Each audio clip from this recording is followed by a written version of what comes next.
Hey, my beautiful survivors, coming to you with a video today to help with your coordination. A few of you are trying to get back in the mode of walking with better balance, as well as even getting to begin to jog or run.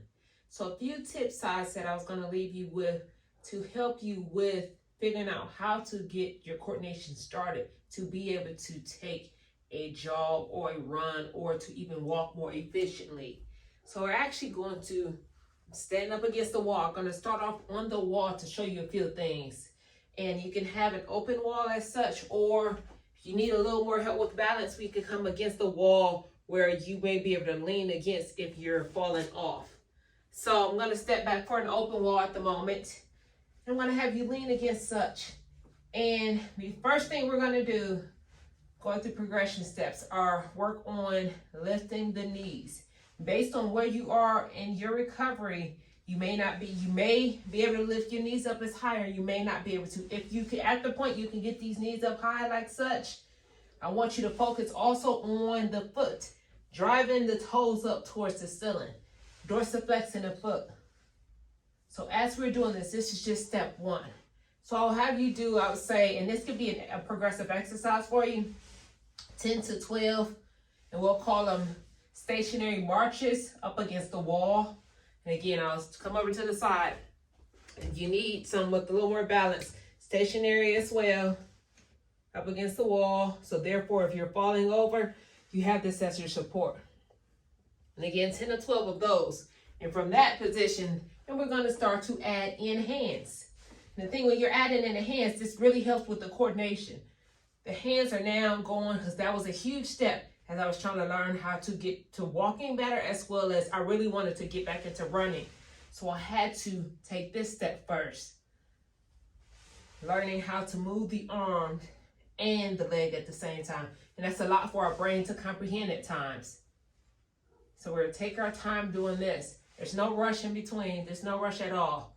So it'll be the same as you've done just the marches by itself. We add the hands, 10 to 12 on each side. And as you see, I'm actually taking the hand, I'm driving my hand up to bend the elbow. I'm mimicking a running phase. So some of you may not be able to move your arms as efficiently. We could even go with taking the arms out straight. So all of these things are small steps that you could take as far as to getting yourself better coordination to be able to walk more efficiently or begin to run or jog. So after we add the hands, next step from here will be to do the same thing off of the wall. So work on the balance first. We'll start with the marches. That'll be our first step. 10 to 12, getting comfortable, you can step further and further out. Then we'll add the hands.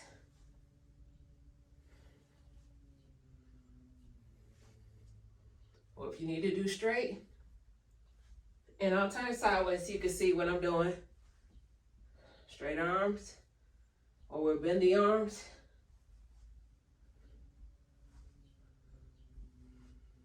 So progression step from there, we're actually going to begin to walk towards you now. So I'm going off with my marches. I'll do the one without the hands first. Getting yourself comfortable with walking, getting those knees up nice and high.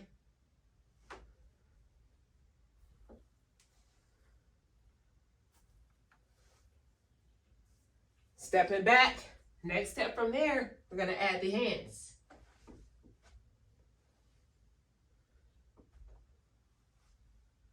And you may have seen my video a while back. My walk was nowhere near, my march was nowhere near as smooth. Once I was getting into it, I was hiking. And because I was so pumped, once I was able to realize that I was moving both my arms and my legs, but for video purposes for you, I'm going a lot slower.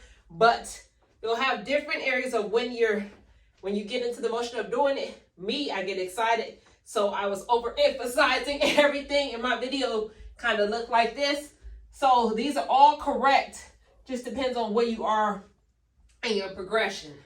So again, we have the marching in place on the wall or either a closed wall. You have adding the hands, then come away from the wall, march in place with the hands, and then begin to progress forward.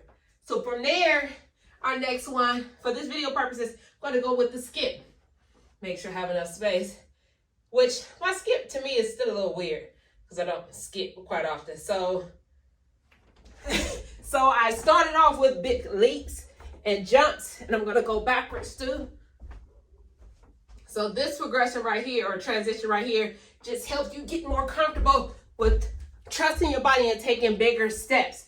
So think about as you're running, you go to as such. So that's why the skip helps in that sense.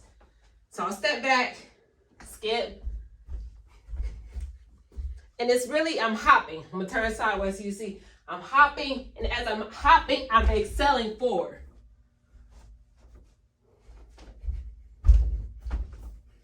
And that is the version of the skip. So different progressive areas that we could take as just sitting in your house, and you don't have to have a big space. We use a small room, and again, small is actually good in a sense when we're doing this based on where you are in your balance and trusting that.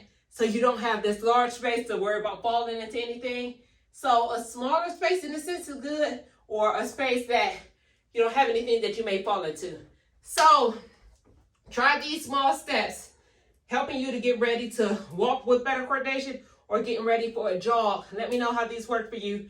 And again, as always, if you need to get in contact with me for something further you need assistance with, email me, bodybytrace@yahoo.com. Or you can find me on social media, Instagram at bodytracefit. Thank you guys. Talk to you soon. Let me know how this works.